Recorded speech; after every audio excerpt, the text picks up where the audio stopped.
안녕하십니까. 거꾸로 투자하는 쇼킹 부동산입니다. 시장 상황이 너무 빠르게 바뀌고 있습니다. 오늘 새로 발표된 중요한 소식들을 좀 정리해드리고자 합니다. 그런데 결론부터 말씀드리면 굉장히 안 좋은 방향으로 가고 있습니다. 영상 전에 구독으로 부자 되시기 바랍니다. 자, 먼저 발표드릴 부분은요, 10월 수출 쇼크입니다. 관세청에서 올해 10월 1일부터 10일까지의 수출입 현황 데이터를 발표를 했거든요. 자, 지금 대한민국 경제의 버팀목은 수출 실적인데 그 실적이 발표가 됐다는 겁니다. 자, 그런데 제가 왜 쇼크라고 붙였겠습니까? 결과가 안 좋게 나왔다는 거죠. 10월 1일부터 10일까지 수출입 실적이요, 조업일수 고려할 때 봤더니 마이너스 12.2%를 기록했습니다. 코로나19 이후에 지속된 수출 호황의 끝을 알렸다는 부분인데 그 하락 속도가 굉장히 가파르다는 겁니다. 자, 이 수출 실적 올해 6월부터 좀 불안한 흐름을 나타내긴 했었어요. 왜냐면은 1월부터 5월까지 두 자릿수 증가세를 보이고 있다가 6월부터 5.3%를 시작으로 계속 한 자릿수 증가세로 크게 줄어들었거든요. 그리고 9월달에 2.8%로 야, 이러다가 10월달에 마이너스로 들어가는 거 아니냐? 저희가 예전 영상에서 한번 말씀을 드렸는데 바로 10월 초장부터 마이너스 두 자릿수를 기록했다는 부분입니다. 와, 단 5개월 만에 두 자릿수 수출 증가세에서 두 자릿수 마이너스세로 전환이 됐다는 부분이죠.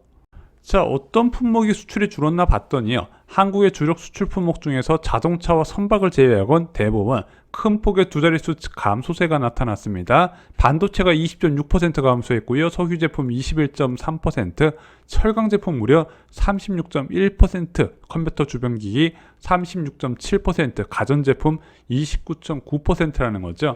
특히 반도체, 무선통신기기, 가전제품 증가세가 마이너스로 크게 전환이 되면서 이거 삼성전자 실적 이미 3분기 때 안 좋은 결과를 만들어냈어요. 전년 동기 대비 마이너스 31.7%를 기록했는데 이거 4분기 때는 진짜 증권사의 전망대로 절반 수준까지 감소할 수 있겠다, 이런 암울한 전망을 내놓을 수가 있다는 부분이죠.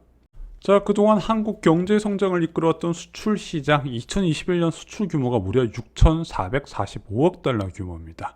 연간 실적으로 역대 최고였죠. 그것 덕분에 한국 경제 성장률이 2021년에 4%나 찍었어요.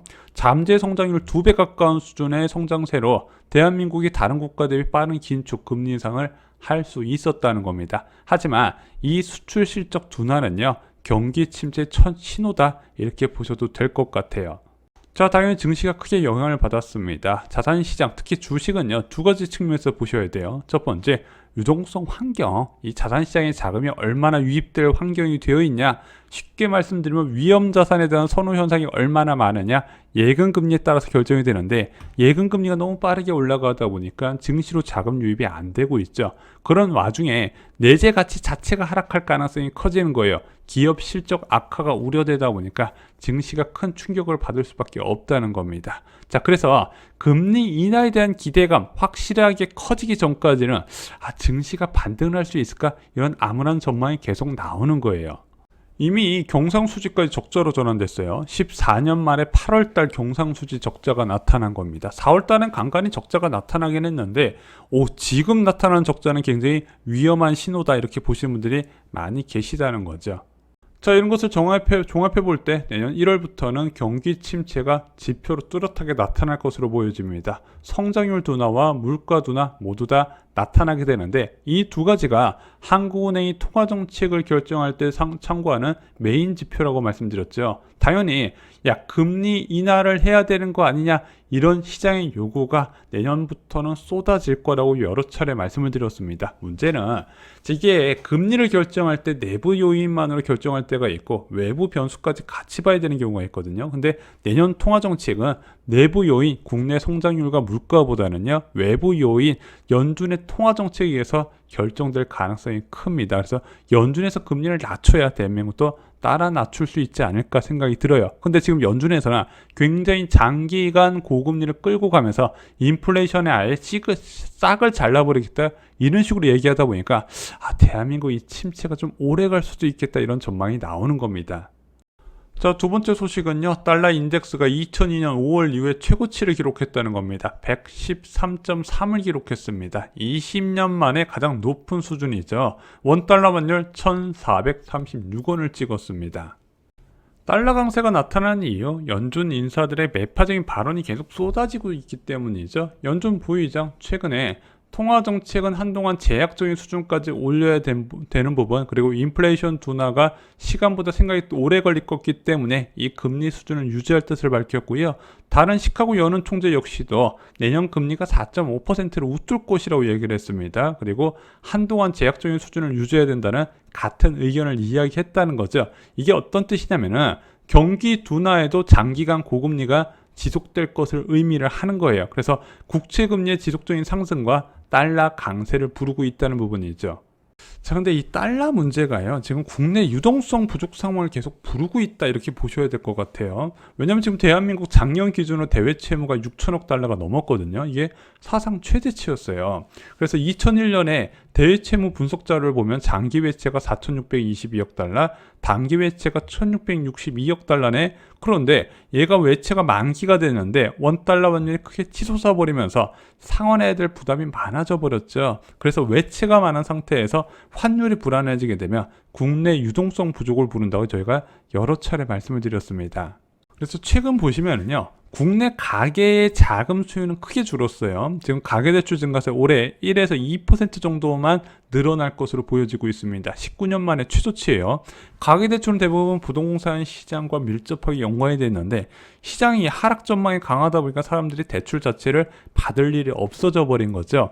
자, 그러면 이렇게 자금 수요가 적어지면은 굳이 고액의 예금을 유치할 필요가 없는데, 지금 금융기관 간의 예금 유치 경쟁이 굉장히 가속화되고 있거든요. 그래서 벌써 4%, 4.5%, 4.6%까지 정기예금 제시하는 은행이 생겨났다는 부분입니다. 자, 왜 그럴까요? 대출을 별로 안 필요로 하잖아요.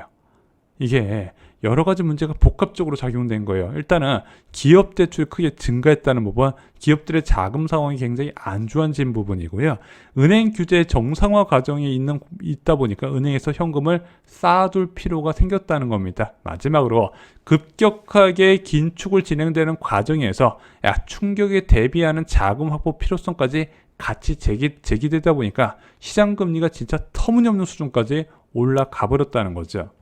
자, 그것을 나타내는 게 바로 국채금리입니다. 한국 30년물 국채금리가요, 수익률이 4%를 넘어버렸어요. 그럴 수밖에 없겠죠. 미국 10년물 국채 수익률도 4%를 찍을 지금 기세니까. 자, 그래서 대한민국 국채금리도 덩달아 올라갔는데 어느 수준까지 올라갔다? 2013년 11월 이후에 최고치를 기록했다는 겁니다. 매년 4%씩 이자 꼽아진다면 굳이 부동산이나 주식 시장에 관심을 둘 필요가 없어지게 되잖아요. 국채가 이 정도 수준이니까 사람들이 아예 회사채는 쳐다도 안 보는 상황까지 되어버렸다는 거죠.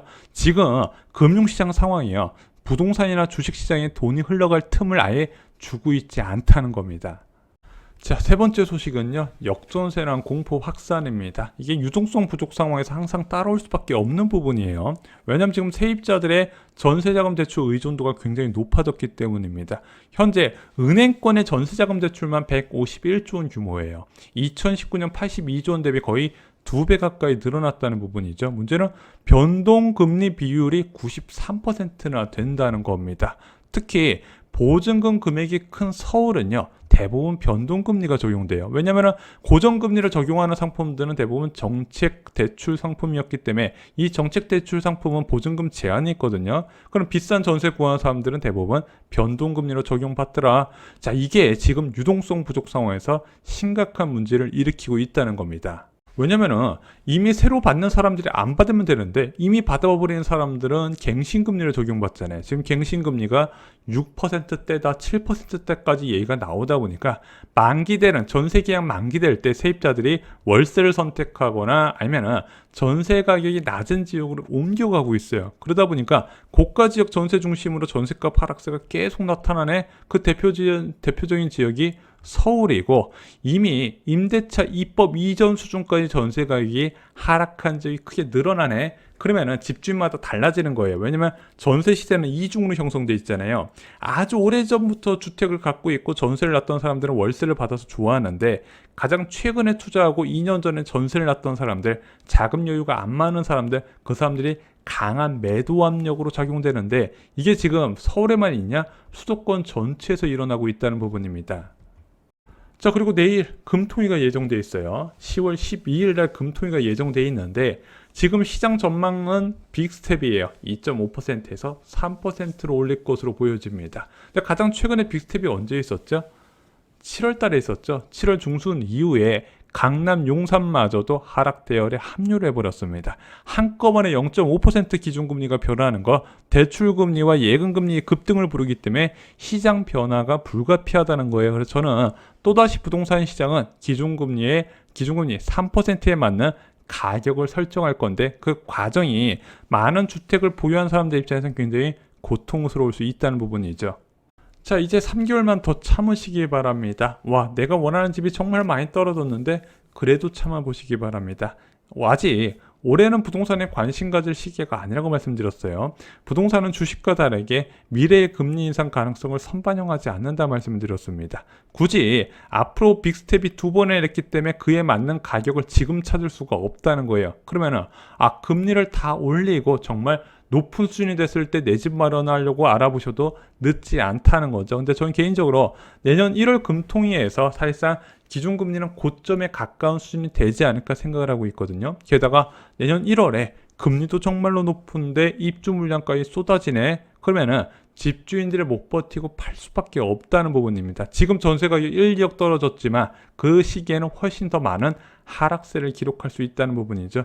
저는 이렇게 생각이 듭니다. 이 시기가 되면은요, 집주인들이 무주택자를 부러워하게 될 것이라는 거. 자, 오늘 영상 무주택자분들께 정말로 좋은 내용을 담고 있었습니다. 주변 무주택자분들께 공유 꼭 부탁드립니다. 이상 영상을 마치겠습니다. 감사합니다.